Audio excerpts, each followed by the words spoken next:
Bismillahirrahmanirrahim. Assalamualaikum warahmatullahi wabarakatuh. Salam sejahtera bagi kita semua. Perkenalkan, nama saya Agnianti Esterket MKep, salah satu dosen di program studi S1 Kebidanan Fakultas Kesehatan Universitas Mega Buana Palopo.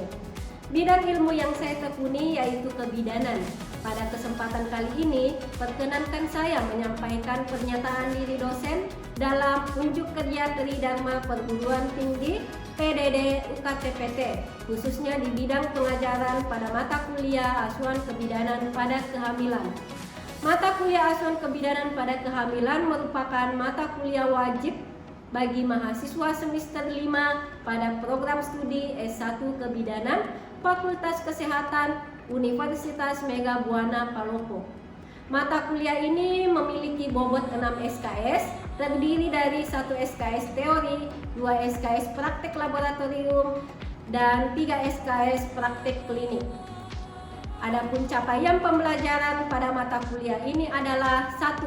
Mahasiswa mampu menguasai konsep teoritis ilmu kebidanan, manajemen asuhan kebidanan, etika profesi secara mendalam dalam konteks asuhan kehamilan, meliputi diagnosis kehamilan, komponen antenatal care, ketidaknyamanan umum pada kehamilan, perilaku serta perubahannya, kebutuhan nutrisi pada ibu hamil, drug in pregnancy, serta etika, kewenangan, dan lingkup praktek bidan dalam asuhan kehamilan. 2.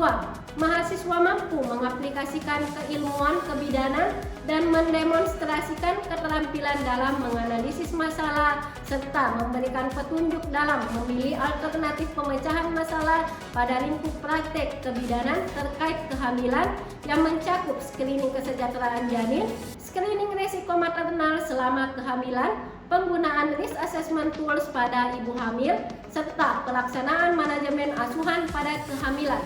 3. Mahasiswa mampu mengembangkan pendidikan kesehatan dan promosi kesehatan yang berhubungan dengan kesehatan perempuan pada tahap kehamilan melalui penyusunan birth plan dan persiapan keluarga, serta demonstrasi upaya promotif dan preventif kesehatan dalam antenatal. Adapun deskripsi mata kuliah. Mata kuliah ini memberikan kemampuan kepada mahasiswa untuk memahami tentang diagnosis kehamilan, komponen antenatal care, screening resiko maternal selama kehamilan, kesejahteraan janin, ketidaknyamanan umum pada kehamilan, perilaku serta perubahan, kebutuhan nutrisi pada ibu hamil, drug in pregnancy, etika, kewenangan, dan lingkup praktek bidan dalam asuhan kehamilan, risk assessment tools, manajemen asuhan pada kehamilan, promosi kesehatan dalam antenatal, penyusunan birth plan, dan persiapan keluarga. Dengan beberapa bahan kajian: 1. Diagnosis kehamilan, 2. Komponen dalam antenatal care, 3. Screening resiko maternal selama kehamilan, 4. Screening kesejahteraan janin, 5. Ketidaknyamanan umum pada kehamilan dan perilaku serta perubahan, 6. Kebutuhan nutrisi pada ibu hamil, 7. Drug in pregnancy, 8. Etika, kewenangan, dan lingkup praktik bidan dalam asuhan kehamilan, 9. Risk assessment tools, 10. Manajemen asuhan pada kehamilan, 11. Penyusunan birth plan, 12. Persiapan keluarga, 13. Promosi kesehatan dalam antenatal. Di dalam proses pembelajaran, saya menggunakan sistem pembelajaran DIA yang merupakan singkatan dari Delivery, Interaction, dan Assessment. Delivery merupakan upaya yang dilakukan untuk membantu capaian pembelajaran tercapai melalui bahan kajian dengan menyiapkan bahan ajar yang bersumber dari buku referensi dan hasil penelitian atau jurnal penelitian guna mendukung pembelajaran baik di kelas maupun belajar mandiri. Interaction, di mana interaction merupakan upaya interaksi antara dosen dan mahasiswa dalam proses pembelajaran. Beberapa metode pembelajaran yang diterapkan, di mana pembelajaran teori menggunakan beberapa metode ceramah, interactive learning, case-based study, small group discussion, project-based learning, dan metode praktik di laboratorium menggunakan metode demonstrasi dan simulasi. Assessment. Assessment merupakan proses penilaian pembelajaran, mengevaluasi apakah capaian pembelajaran telah tercapai sebagaimana mestinya dalam pelaksanaan dan proses pembelajaran. Assessment yang dilakukan tentunya telah disepakati bersama mahasiswa pada kontrak perkuliahan yang tertuang dalam RPS dengan prinsip edukatif, otentik, objektif, akuntabel, dan transparan yang dilakukan secara terintegrasi. Adapun bentuk asesmen dalam mata kuliah, asuhan kebidanan pada kehamilan ini adalah 1. Kehadiran 10%, 2. Tugas 10%, 3. Sikap 10%, 4. Praktikum 20%, 5. UTS 20%, dan 6. UAS 30%. Demikian informasi umum pada mata kuliah asuhan kebidanan pada kehamilan. Selanjutnya, saya akan melakukan salah satu bentuk pengajaran tatap muka di ruang kelas pada pertemuan yang ke-6 dengan sub CPMK 5, yaitu mahasiswa mampu mengidentifikasi kebutuhan nutrisi pada ibu hamil dan drug impregnancy atau keamanan obat dalam kehamilan. Berikut cuplikan videonya. Bismillahirrahmanirrahim. Assalamualaikum warahmatullahi wabarakatuh. Selamat siang untuk semuanya. Waalaikumsalam warahmatullahi wabarakatuh. Siang Ibu. Bagaimana kabarnya hari ini? Baik Ibu. Masih semangat ya? Semangat Ibu. Kalau tugas minggu lalu sudah dikumpul? Sudah Ibu. Isi terlebih dahulu absennya. Silakan diisi. Oke, sudah? Sudah Ibu? Sudah Ibu. Sudah semua. Selanjutnya sebelum kita memulai pembelajaran, kita berdoa terlebih dahulu ya, dan sesuai dengan keyakinan masing-masing, doa dimulai.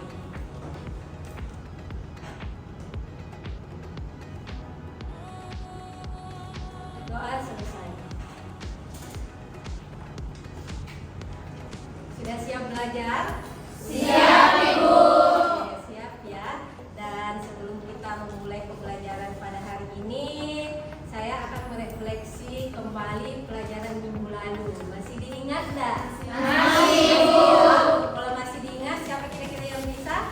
Oke, silahkan. Baik, terima kasih atas kesempatan yang diberikan kepada saya. Perkenalkan, saya nama Nabiul Hasana.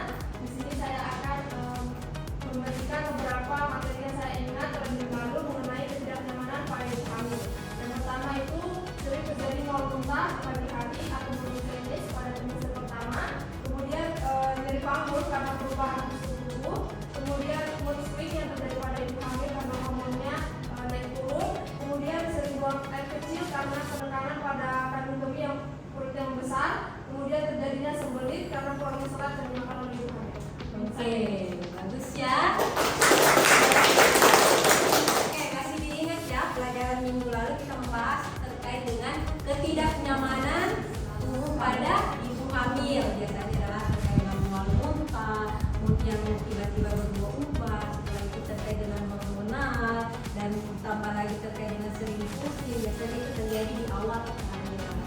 Dan itu semua akan ada kaitannya dengan pelajaran pada hari ini, khususnya adalah pemenuhan nutrisi pada ibu hamil dan keamanan obat selama kehamilan. Nah, sebelum kita masuk, ada kira-kira yang sudah bisa menjelaskan terkait dengan nutrisi? Oke, silakan. Baik, terima kasih atas waktunya Ibu. Perkenalkan, nama saya Nur Rahma. Di sini saya akan menjelaskan terkait materi yang saya ketahui tentang nutrisi. Jadi ada beberapa nutrisi yang dibutuhkan ibu hamil. Yang pertama adalah asam folat. Fungsinya untuk pembentukan sel darah merah dan mencegah cacat. Kemudian yang kedua ada zat besi atau biasa kita kenal dengan tablet FT.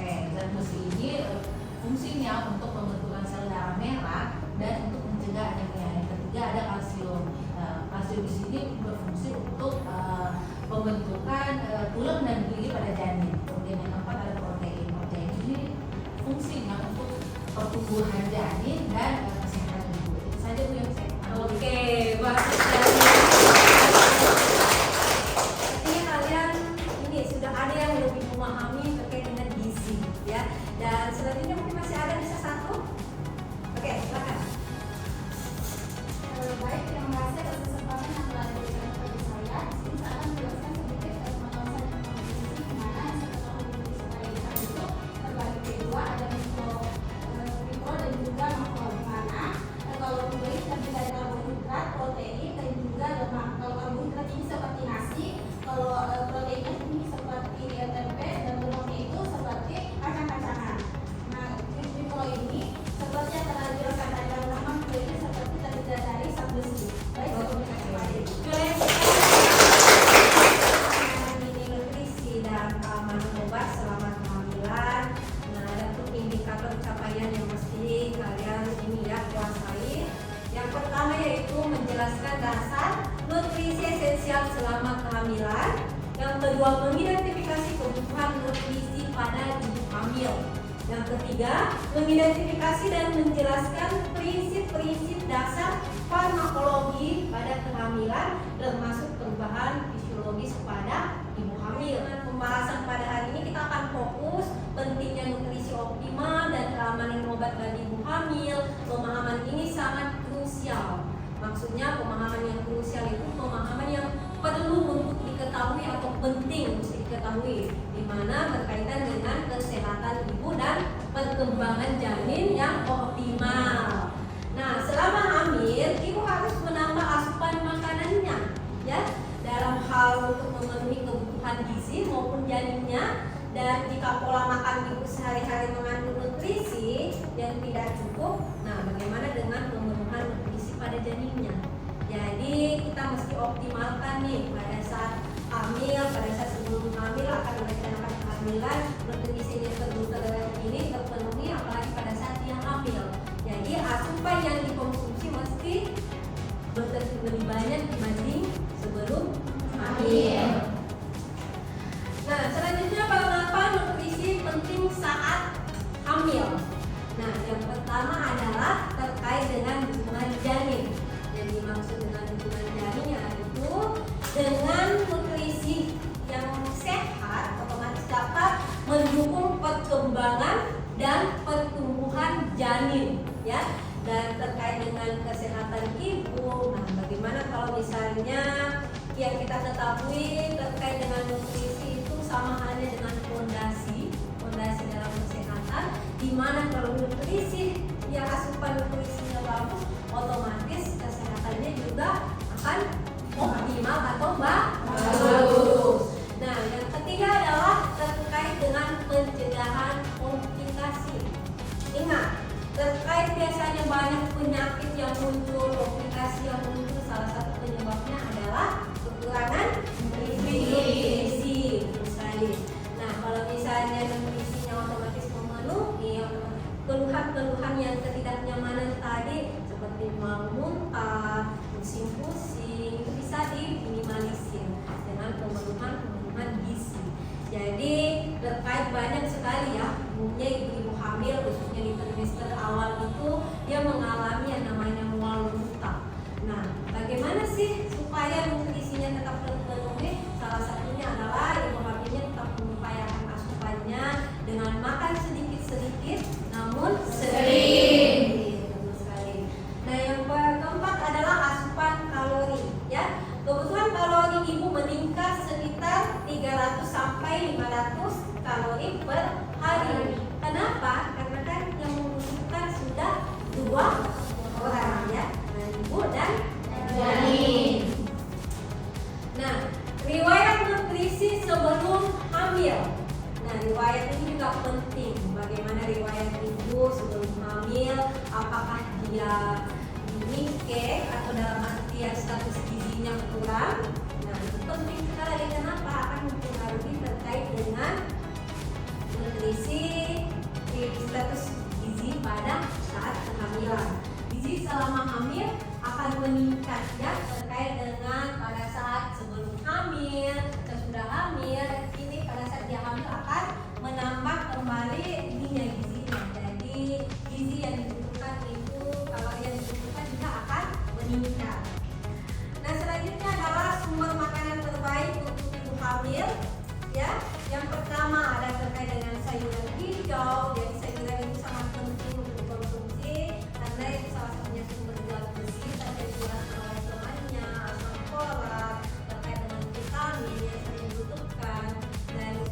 buah-buahan ya.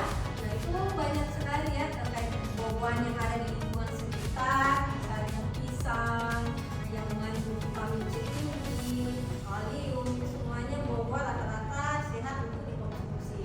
Nah yang ketiga ada produk susu nih. Produk susu itu contohnya juga ada yogurt dan keju, sumber kalsium dan protein. Jadi kalau kita ingin mengkonsumsi susu dan keju itu akan tinggi terkait dengan kalsium dan protein yang dibutuhkan oleh ibu hamil. Nah ada juga nih protein. Protein itu dibagi dua, protein nabati dan hewani. Jadi kalau protein nabati biasanya diambil di mana? Nabati ya. Nabati dari tempe. Kacang-kacangan boleh. Ada juga kalau protein hewani salah satunya yang mudah ditumbuhi dan murah, salah satunya telur. Ya, jadi yang berasal dari hewan contohnya ikan, yang berasal dari ayam dan yang lain-lainnya ya, banyak sekali terkait dengan sumber protein hewani dan nabati. Nutrisi sebagai kunci, maksudnya dimana kalau nutrisinya baik, otomatis kehamilannya juga sehat, kehamilannya sehat. Jadi kalau mau sehat, otomatis perbaiki gizi. Jangankan hamil, tidak hamil pun seperti itu. Kuncinya adalah gizinya, ya. Nah yang kedua adalah konsultasi atau sering melakukan antenatal care, ya. Dan kalau misalnya ada hal-hal yang lebih urgent, bisa ke bidan atau dokter, ya, itu untuk konsultasi lebih lanjut. Nah yang ketiga adalah yang paling penting juga nikmati perjalanan selama menikmati kehamilan. Kenapa ini penting? Kalau misalnya dia menantikan kehamilannya, karena kita ketahui banyak ketidaknyamanan pada kehamilan, entah itu di trimester awal, akhirnya dia sudah mengeluh, sudah merasa bahwa tidak bisa jalani ini. Itu takutnya ya. Jadi memang betul-betul dari ketidaknyamanan ini kita memberikan pemahaman kepada ibu hamil bahwa terkait dengan keluhan-keluhan yang biasa dialami itu yang dialami oleh ibu fisiologis terjadi dan perlu untuk mengapresiasi diri atau memberikan afirmasi positif diri, misalnya ikut kegiatan kelas ibu hamil, kegiatan rutin ibu hamil di lingkungannya, supaya memang ada afirmasi positif yang didapatkan sehingga bisa dia menikmati perjalanan kehamilannya, ya kan? Supaya memang betul-betul mempersiapkan diri terkait dengan sampai proses persalinan. Jadi kalau dapat kayak ini, usahakan kunjungan ibu hamil, kelas ibu hamil itu bisa terpenuhi, ya. Oke, sudah ya terkait tadi nutrisi. Ada yang mau ditanyakan? Oke, silakan.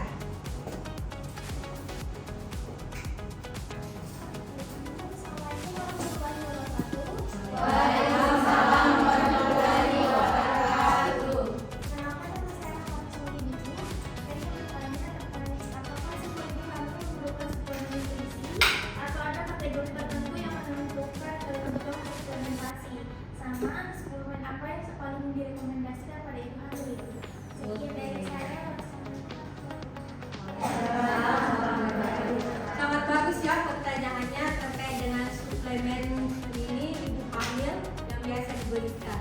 Nah kalau pertanyaan terkait dengan apakah ibu hamil sama kebutuhan suplemennya, jawabannya adalah tidak semua ibu hamil bisa meratakan terkait dengan suplemen menyesuaikan dengan kebutuhannya, karena setiap individu itu berbeda ya. Jadi misalnya si A dia membutuhkan vitamin D lebih, omega, karena mungkin dia kekurangan vitamin D itu dengan keluhan yang dialami. Begitu pula dengan misalnya pasien si B, jadi berbeda kebutuhannya. Namun ada beberapa suplementasi yang menjadi rekomendasi bahkan kewajiban yang setiap pada saat proses pemeriksaan itu akan diberikan suplementasi. Contohnya adalah zat besi. Pernah kan kalian lihat kalau misalnya melakukan pemeriksaan antenatal itu selalu mulai dari trimester awal itu sudah dianjurkan untuk minum tablet. Itu sangat penting. Kenapa? Karena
kalau biasanya dia batuk atau obat yang lainnya, itu sebaiknya pada saat hamil itu selalu menghindari atau dalam artian konsultasi terlebih dahulu.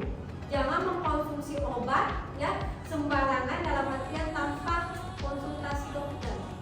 Karena ada pertimbangan atau pengkategorian obat, ada yang obat yang aman pada ibu hamil, ada yang beresiko atau bahkan memiliki bukti dampak pada ibu maupun janinnya ya. Itu yang dikhawatirkan, jangan sampai bebas minum obat setiap flu ringan langsung minum obat.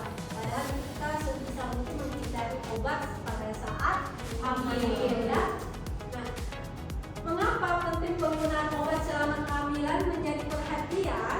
Nah, contohnya adalah salah satunya karena memiliki pengaruh pada janin. Jadi prinsipnya adalah apa yang dikonsumsi oleh ibu itu akan, nah salah satunya akan mendapatkan juga janinnya, diambil oleh janinnya ya. Jadi setiap yang dikonsumsi itu kita perlu memperhatikan ya. Nah, yang kedua adalah potensi resiko. Resiko meliputi cacat lahir, perkembangan dan pertumbuhan juga bisa terhambat, khususnya bisa juga menyebabkan keguguran. Itu yang ditakutkan kalau di trimester awal. Nah, selanjutnya ada perubahan fisiologis. Nah, perubahan fisiologis ini terkait dengan kehamilan mengubah metabolisme obat dalam tubuh ibu, sehingga juga dapat berdampak tidak baik pada janin ya. Dan selanjutnya terkait dengan apa penggunaan obat ini selama kehamilan perlu, karena tingginya penggunaan obat ini hampir 90% ibu hamil itu pasti pernah minum obat, entah itu salah satu saja, yang jelas entah itu suplemen ya. Cuman ada yang bisa dikatakan aman, juga ada yang tidak aman. Ini yang penting, jangan sampai kita memang perlu betul-betul mengedukasi ke masyarakat bahwa jangan minum sembarangan obat. Apapun, kalau misalnya ada keluhan, tak ada penyakit, tak langsung dikonsultasikan ya pada petugas kesehatan maupun langsung ke dokter untuk konsultasi obat ya. Oke, sudah dipahami semua ya? Terkait tadi sudah tidak ada yang mau bertanya? Masih aman tadi yang bertanya semua sudah dipahami? Kalau sudah, ada yang bisa menyimpulkan materi hari ini? Oke, silakan yang di belakang. Baik, terima kasih atas kesempatan yang diberikan kepada saya. Baik, perkenalkan nama saya Timaram Said. Adapun materi yang dibahas pada hari ini yang dapat saya simpulkan, yang pertama itu nutrisi. Nah, nutrisi yang baik untuk pemenuhan nutrisi yang baik untuk ibu dapat mencegah terjadinya kek, anemia, kelahiran prematur pada bayi, terus terjadinya BBR atau berat badan lahir rendah pada bayi. Selanjutnya, dalam masa kehamilan ibu juga perlu memperhatikan penggunaan obat yang dikonsumsi oleh ibu karena dapat berpengaruh pada janinnya nanti. Selanjutnya, ibu yang sehat dapat melahirkan juga bayi yang sehat. Baik, terima kasih Bu. Oke. Terkait dengan materi hari ini sudah kesimpulan tadi sudah lengkap terkait dengan nutrisi. Intinya adalah konsumsi makanan yang beragam dan makan semaksimal mungkin, dan ingat ya, pentingnya juga menjaga pola, khususnya jangan sampai ada riwayat diabetes, otomatis harus mesti menjaga pola konsumsi pula ya. Terkait juga ini hipertensi terjadi pada ibu hamil, kita mengurangi juga konsumsi garam. Jadi memang perlu ada mau konsumsi makanan yang teratur, khususnya adalah yang paling penting juga silakan konsumsi makanan-makanan yang beragam, dari baik itu dari karbohidrat nasi, durian, ataupun protein juga ditambah dengan protein. Ada yang dari ikan, ada yang tahu tempe, telur, itu semua bisa direkomendasikan pada ibu hamil. Selanjutnya terkait dengan obat. Nah, bagaimana terkait keamanan obat? Memang pada intinya adalah kita ajukan juga kepada pasien bahwa tidak semua obat itu aman, sehingga lebih baik ketika ingin mengkonsumsi ini, ada keluhan tertentu atau ingin konsumsi obat tertentu, silakan konsultasikan pada ahlinya ya, silakan ke bidan atau ke dokter ya. Bisa dipahami ya? Ya, bisa, Ibu. Oke, sampai di sini sudah ada yang mau ditanyakan? Sudah, Ibu. Oke.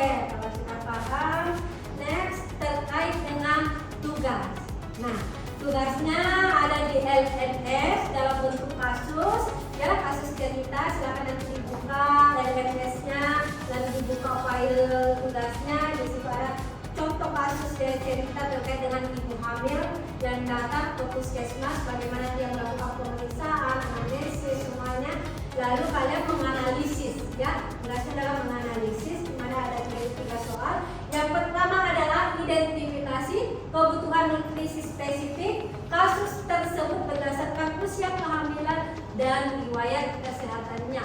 Yang kedua, analisis potensi masalah nutrisi yang mungkin dialami ibu berdasarkan kebiasaan makanannya, ya. Nah, yang ketiga adalah jelaskan dampak dari potensi masalah nutrisi ibu terhadap kesehatan ibu dan janin. Paham ya? Oke, materi pertemuan selanjutnya, karena pada hari ini kita masuk di pertemuan yang ke-6, insya Allah minggu depan kita masuk di pertemuan yang ke-7.